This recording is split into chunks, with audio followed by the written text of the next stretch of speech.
First of all, Guyana has benefited tremendously from the presence of a local country office, PAHO office. And we've had several of our health indicators either improved or put on the front burner because of that involvement. For example, the capacity of PAHO to leverage support for a small country. That is important, and that is being reinforced at this forum.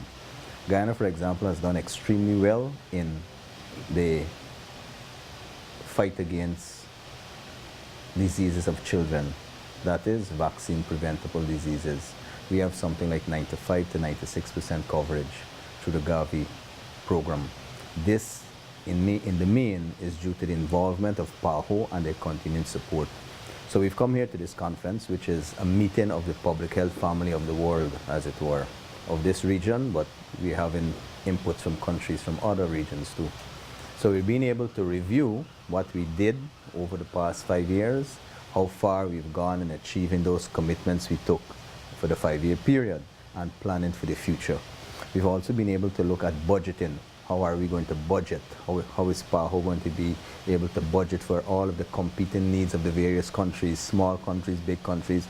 A small country like Dominica, for example, 50, 60,000 people, and now they will be leading PAHO. How will that small country be competing with its peculiar needs with bigger countries, Brazil, for example, and there it is PAHO doing a fairly good job of doing the budgeting. So we discussed at length the budgeting process and approaches to budgeting and such issues. Let's look, for example, the 4 basic groups that have been identified. Those we found to be also, not only internationally, there are records internationally proving that they're the 4 main groups of diseases we need to fight, but also in Guyana. We've had that transition from infectious diseases predominating, now we have in the chronic diseases. And we too, all the way to our third country, are suffering from childhood obesity, inactivity, and such issues.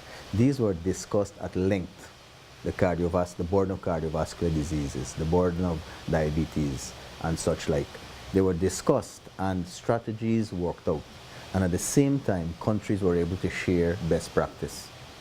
And we've now become, as a group, as a region, we've decided on certain targets and certain parameters within which we're going to be working and using our resources. Those are good things to note. At the same time, PAHO is capable of mobilizing technical support. The specialists, the consultants that need to come and help us fashion strategy and programs at home. Guyana is hoping to leverage that more and more. We've done so in the past, we're hoping to continue doing that. For example, strengthening our existing network of primary healthcare centers to be able to bring them up to such a standard that we can do screening for these 4 groups of diseases, the cancers, the cardiovascular diseases, diabetes, and the threats that are caused by consumption of alcohol, tobacco, inactivity, and poor diet.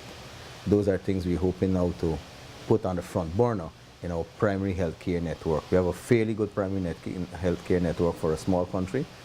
Our country is as large as England probably, but practically every community has some form of health presence. We need now to strengthen that in terms of training and retraining the workforce. PAHO has proven to be a very good source for such activities. For example, recently we had difficulties with maternal deaths. PAHO was able to quickly, on request, source persons who are having expertise in dealing with maternal well-being and safe motherhood. And we quickly did a series of training on the program called Alarm, a small package specially developed for third world countries to deal with improving safe motherhood. So we're going to continue more and more relying on PAHO for such technical support as we identify the niche areas in the fight against the epidemic of NCDs at home.